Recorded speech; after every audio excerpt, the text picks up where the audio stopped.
Hi there, students. Phrenology. Okay, a science, a noun. Well, a pseudoscience. A phrenologist. Let's see, phrenology is, well, it used to be a science, but it's now discredited. It's now a pseudoscience, which says that you can feel the bumps on people's head. Yeah, I've got a big one here. And that determines their psychological characteristics. So the structure of the skull indicates how your psychological characteristics. So measurement of the bumps of your skull will help you to predict mental traits. Okay, because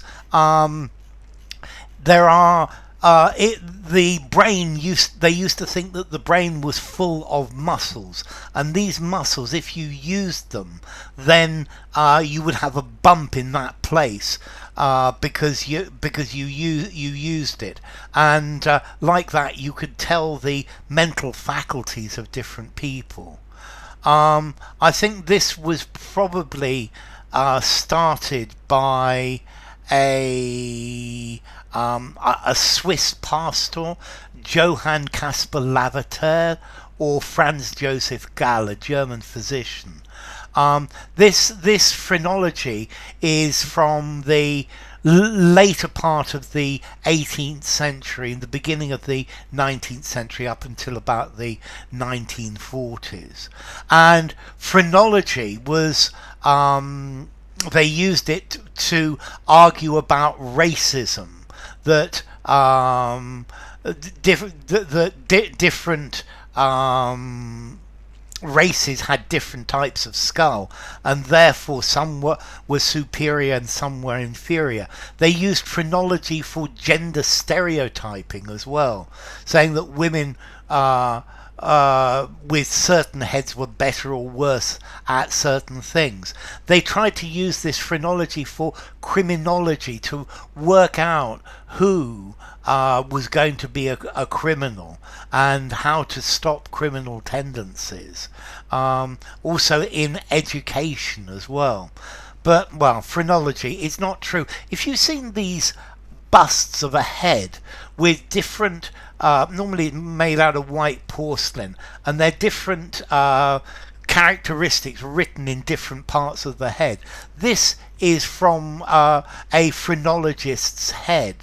Okay, so phrenology, the study of the shape and the bumps on the skull to reveal a person's character, to reveal their mental capacities.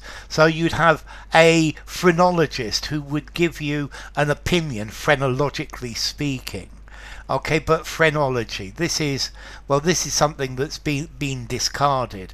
And yes, there are certain areas of the brain that are associated with certain things, but it's nothing to do with the bones that cover them up.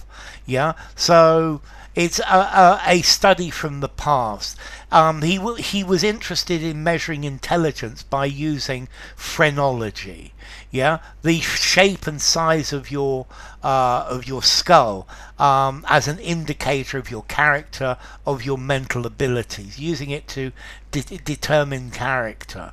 So phrenology, yeah, the shape of your your skull.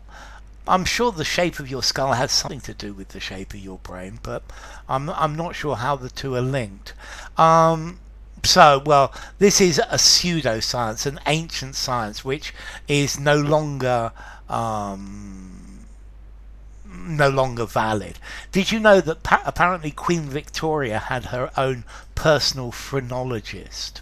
Okay, this is also called cranioscopy. Yeah, but phrenology, this is something that has, well, fallen out of fashion, or something that's been disproved. Okay, so formality, phrenology. I'm going to give it a 6 in formality. I don't think it's super formal. I think most people would know what it is, and then it comes from phren, or it comes from ancient Greek, phren, which is talking about the mind, yeah, your phren, and then logos, knowledge. So phrenology, yeah, knowledge of the phren, knowledge of the mind. So enough. If you enjoyed the video, give it a rating, subscribe to my channel, and I will see you soon. Bye for now. Phrenology.